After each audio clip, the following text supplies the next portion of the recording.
The year was 1864, and the city of Richmond, Virginia, was the beating heart of the Confederacy. The Civil War had dragged on for 3 bloody years, and the smell of conflict hung thick in the humid southern air. Richmond was a city divided, teeming with soldiers, wounded men in uniforms of gray, and politicians in fine suits rushing to and fro to manage the war effort. At the center of this web stood the White House of the Confederacy. This was the residence of Jefferson Davis, the President of the Southern States. It was a place of high society, of mint juleps and strategic military discussions, guarded by the most elite troops. But deep inside this fortress of rebellion, a silent war was being waged.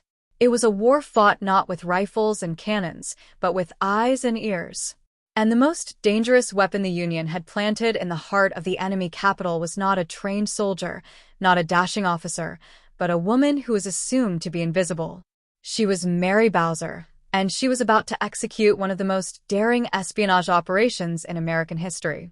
To understand the magnitude of Mary Bowser's mission, we have to look back at her origins, which were as complex as the war itself.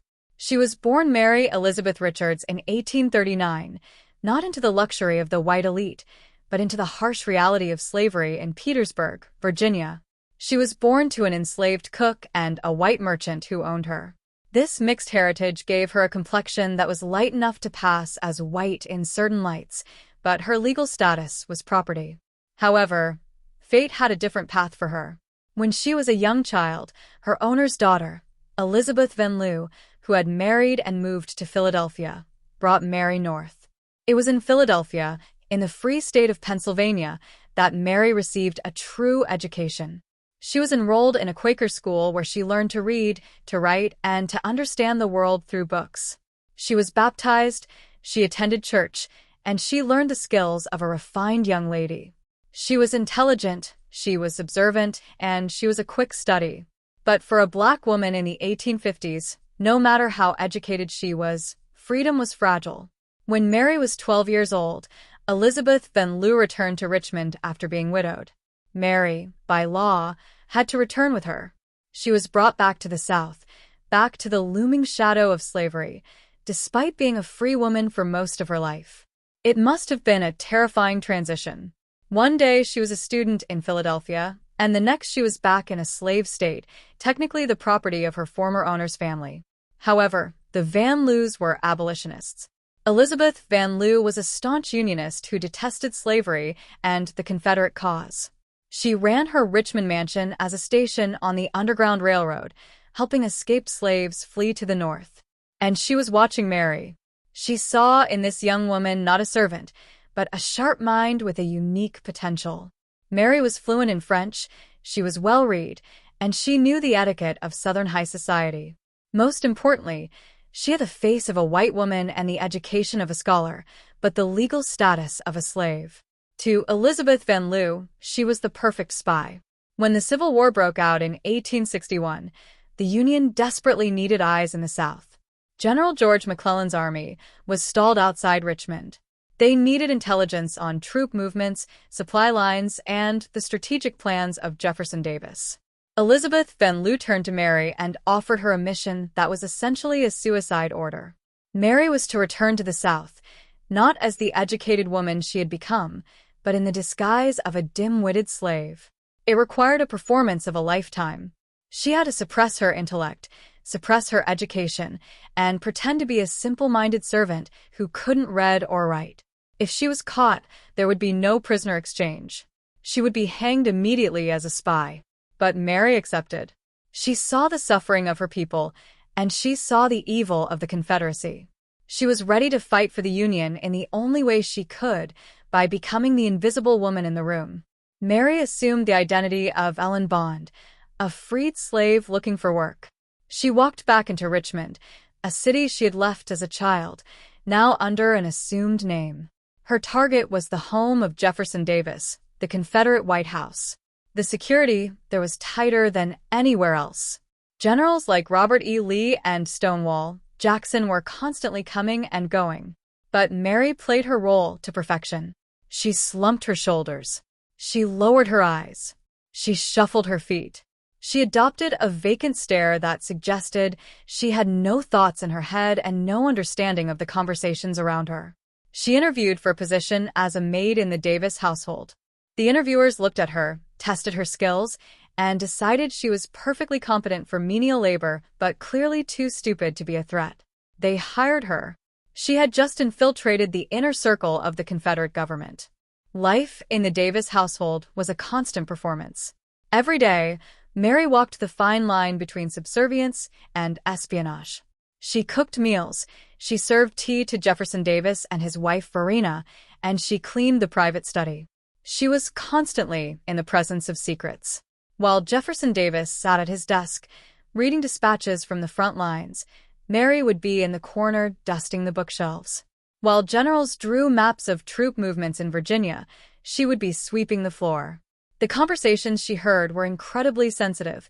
Plans to blockade the James River, strategies to reinforce Fort Fisher, and the despair over the lack of supplies. But Mary could not write anything down. A servant with a notebook would be hanged immediately. She had to rely on her memory. Mary Bowser possessed a photographic memory that became her greatest weapon. She would listen to Davis dictate a letter to a general. She would memorize the numbers of troops being sent to the front. She would glance at a map on the table, imprinting the location of troop depots in her mind. She played the part of the fool so well that the Davis family and their guests ignored her presence entirely. They would sit at the dinner table, discussing the most critical military secrets of the Confederacy, assuming the maid was a deaf mute. They mocked the Union Army. They boasted about their victories. Little did they know that every word they spoke was being recorded in the mind of the woman pouring their wine. The arrogance of the Confederate aristocracy was their undoing. They truly believed that a black woman was incapable of understanding complex military strategy. They underestimated her to their fatal peril. The danger Mary faced was palpable every second. Richmond was a city under siege. There were spies everywhere, and the Confederate counterintelligence was ruthless. Mary was constantly watched by other servants, some of whom were loyal to the South. If she slipped up once, if she reacted with intelligence to a piece of news, or if she was caught looking too closely at a document, it was over. She had to endure the humiliation of being treated like property. She was ordered around, scolded, and treated with the casual cruelty of the time, all while absorbing information that could win the war. The psychological stress must have been immense. She was holding the lives of thousands of Union soldiers in her head. One mistake, and their plans would be foiled. But she never wavered. She kept her expression blank, her movements slow, and her mind razor-sharp. Mary had a clever way to get the intelligence out of the house. Occasionally, she was sent out to run errands. She would take a basket to market or pick up laundry from a local washerwoman. These were her opportunities. She would meet with a contact from the Union network in Richmond, often a baker or a merchant sympathetic to the Union. She would pass along the information she had memorized. Sometimes, if the information was written, she would hide the notes in the basket of eggs or vegetables she was carrying. Other times, she would dictate what she knew to a courier who would carry the message through the lines to General Grant. The information she provided was incredibly accurate. The Union generals were amazed at the detail they were receiving from Richmond, often knowing about troop movements before the Confederate field commanders did. One of her most famous exploits involved reading the plans for the defense of the James River. The Confederates were planning a massive naval operation to blockade the river and destroy the Union supply ships. Mary heard Davis discussing the specifics of the ironclads and the torpedoes. She memorized the intricate details of the plan, including the timing and the number of ships involved. She passed this on to her handlers. The Union Navy was able to thwart the attack effectively, saving vital supplies and men. The Confederates were baffled. They suspected a leak in the War Department, but they never looked down at the maid dusting the furniture in the president's drawing room. They were looking for a traitor in a uniform, not a woman in an apron. As the war dragged on into 1865, the pressure in Richmond became unbearable. The Union forces under Ulysses S. Grant were tightening the noose. Food was scarce in the city. The morale of the Confederate leadership was crumbling. In the Davis household, Mary witnessed the final desperate days of the Confederacy. She heard the arguments between Davis and his generals. She saw the panic as the walls of the rebellion closed in. Finally, the city was evacuated in April of 1865. The Confederate government fled Richmond. Mary slipped away with them, then vanished into the chaos of the city's liberation. She had one last mission: to escape the burning city and make it back to Union lines to ensure she could continue her work or finally claim her freedom.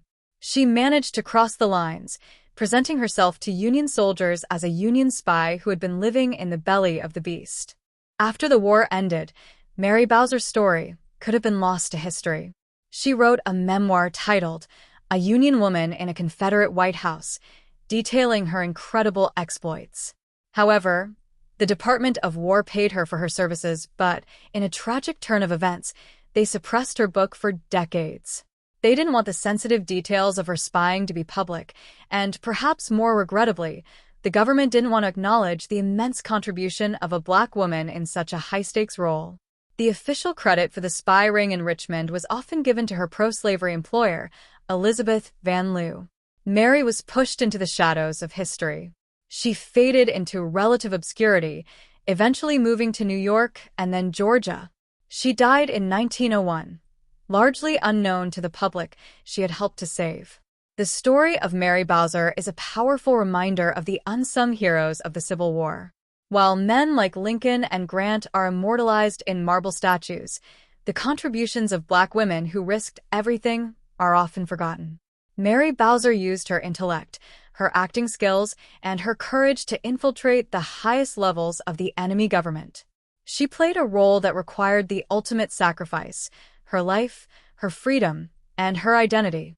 She outsmarted the president of the Confederacy in his own living room. She turned the arrogance of the Southern elite into a weapon against them. She is a testament to the fact that the fight for freedom was fought on all fronts, from the battlefield to the drawing room. Mary Bowser was a master spy, a brilliant tactician, and a true American heroine who risked everything to see the Union preserved. Her story is one of resilience and brilliance, proving that in the shadows of history, the most dangerous figures often go unseen, like a ghost in the corner of a room. If this brave woman's story inspired you, don't let her courage be forgotten. Please like this video, share it with others, and subscribe to the channel for more powerful true stories of fearless women who changed history.